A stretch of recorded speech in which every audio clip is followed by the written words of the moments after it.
le développeur de Terra Luna Classic termine la logique Oracle Split qui redirigera les récompenses du pool communautaire de la combustion des impôts vers le pool Oracle, améliorant ainsi les paiements de mise à long terme. Le développeur prévoit également de mettre à niveau le client Terra avec une nouvelle version. Les travaux devraient se terminer avant le 26 juillet. Le créateur populaire de Terra Classic, TillZ, connu sous le nom de Fragwerdig, a publié la version 3.1.0 conformément aux recommandations 12098 et 12114 adoptées par la communauté. Une proposition sera envoyée pour obtenir l'autorisation de la communauté et du validateur pour mettre à jour le client Terra vers la V3.1.0. Prévu le 26 juillet à 6h30 UTC, la chaîne s'arrêterait à la hauteur de bloc 19060. Après l'arrêt de la chaîne, les validateurs doivent effectuer une mise à niveau avec la version V3.1.0, les fournisseurs d'infrastructures utilisant des écrans LCD accélérés par Mantmint doivent installer la version mise à jour de Mantmint. La mise à jour de répétition du 11 juillet est prévue pour le testnet Rebelle 2. À l'heure actuelle, Terra Luna Classic a une taxe de brûlage fixée à 0,5%. Sur ce montant, 20% vont au pool communautaire et 10% au prix, 80% sont destinés au burn, 20% seront alloués au pool Oracle et au pool communautaire à titre de 10% respectivement après la mise à niveau. Bien que cela puisse affecter les récompenses de blocs immédiates pour les utilisateurs de Link, les experts ont déclaré que cela aiderait à se concentrer sur les récompenses de mise à long terme pour augmenter la mise de Link.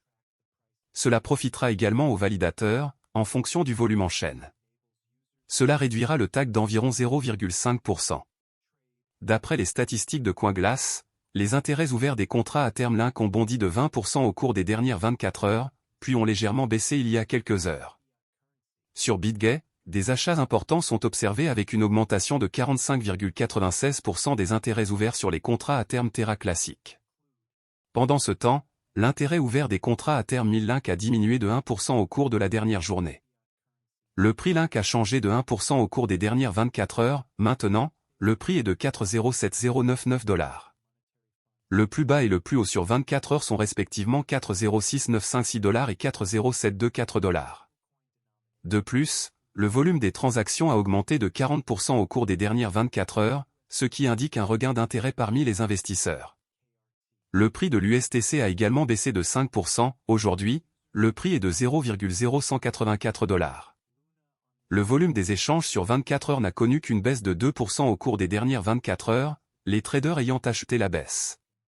Terra est une plateforme de paiement blockchain open source pour un stablecoin algorithmique, qui est une crypto-monnaie qui suit automatiquement le prix des devises ou d'autres actifs.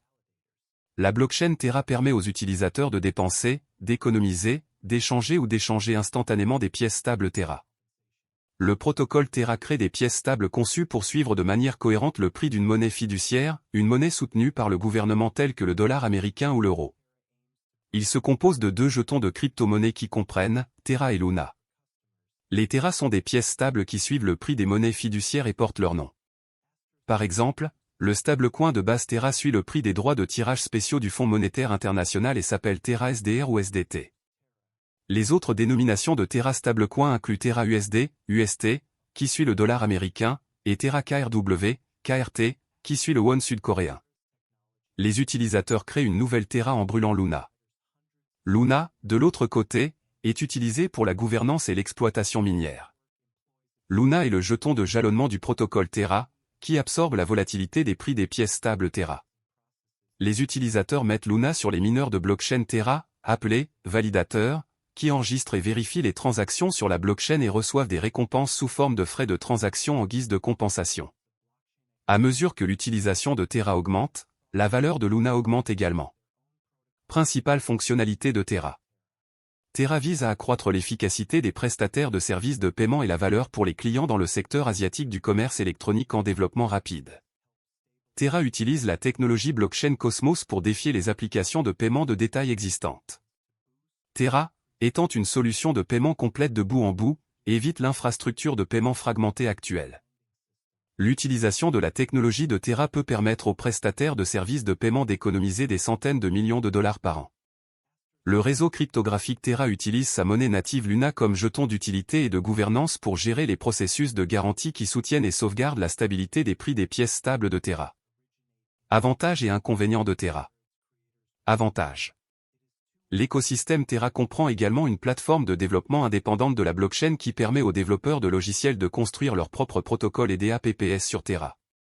Le protocole Terra prend en charge plusieurs pièces stables liées à des devises.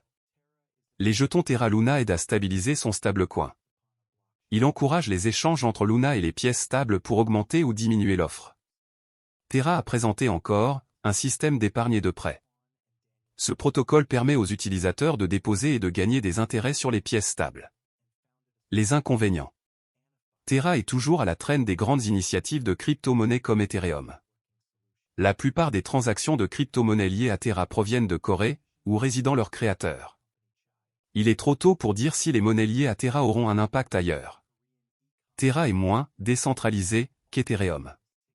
Cela peut décourager certains puristes de la blockchain. En détail, Terra est un système de paiement qui réside et est construit sur une blockchain. Il a été développé par Terraform Lab, basé en Corée du Sud, fondé en 2018 par Do Kwon et Daniel Shine. Do Kwon était auparavant employé par Microsoft et Apple et a fondé une start-up, Anifi, qui proposait des solutions de réseau maillé sans fil décentralisé. Shine est le fondateur et PDG de la société asiatique de technologie de paiement Shay, partenaire de Terra, et a été cofondateur de la société coréenne de commerce électronique Tmon, également connue sous le nom de Ticket Monster. Dans sa quête pour devenir l'un des principaux fournisseurs de services de paiement stable en e-commerce et de finances décentralisées, DeFi, Terra dispose d'un écosystème en pleine croissance dans l'espace crypto avec 114 projets sur DeFi, Web 3.0 et des jetons non fongibles, NFT. Certains de ces projets comprennent Encore Protocol, une plateforme à rendement fixe avec des rendements d'emprunt et un accès sans friction. Shay, une application de paiement avec plus de 2 millions d'utilisateurs en Corée du Sud. Terra, une plateforme de loterie décentralisée construite sur la blockchain Terra. Protocole Miroir, permet la création d'actifs fongibles ou synthétiques, qui suivent les prix des actifs du monde réel. Protocole Tally, une plateforme où les artistes peuvent vendre leurs créations et proposer des services. Protocole Vega, une plateforme pour la frappe et le trading de produits dérivés. Étant donné que la valeur principale des pièces stables dérive de la stabilité de l'ancrage des prix, contournant théoriquement la volatilité typique des crypto-monnaies, le protocole Terra tente de maintenir le prix de la pièce stable Terra en garantissant que l'offre et la demande sont toujours équilibrées en employant arbitrage. Luna est le contrepoids variable du stablecoin Terra et absorbe sa volatilité. Pour comprendre le fonctionnement de Terra, imaginez que l'ensemble de l'économie Terra se compose d'un pool Terra et d'un pool Luna, qui sont utilisés pour ajuster le prix via des incitations pour les participants au réseau. Malgré le crash de l'année dernière, les développeurs travaillent toujours sans relâche sous le projet pour s'assurer que tout reste bon. Il y a quelques semaines, un article de presse est arrivé sur CoinGap indiquant que les développeurs du classique Terra Luna ont soumis une proposition clé visant à introduire et à stimuler les dérivés de jalonnement liquide. Selon la proposition, les développeurs cherchent à modifier les messages hôtes de compte interchaîne autorisés pour apporter le support de Quicksilver, un protocole de jalonnement liquide interchaîne pour l'écosystème Cosmos. Cela permet à la chaîne Quicksilver de créer et de contrôler de manière transparente des comptes sur la chaîne Terra Luna classique et d'exécuter les messages autorisés. Cela permettra également de miser sur tous les validateurs entre chaînes, ainsi que de maximiser la liquidité et l'efficacité du capital en améliorant la sécurité du réseau et la décentralisation.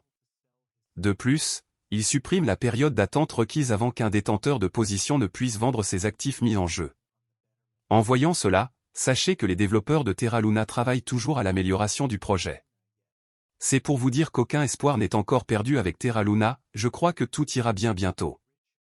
Je crois aussi que vous pouvez être riche grâce à l'investissement de Terra Luna. Mais tout dépend du montant que vous investissez dans Terra Luna classique, de ce que vous attendez du marché et de la durée que vous êtes prêt à conserver. Linkez le jeton natif de Terra Luna. Ce sera la fin de la vidéo. N'oubliez pas d'aimer, de partager, de vous abonner et d'investir judicieusement, merci.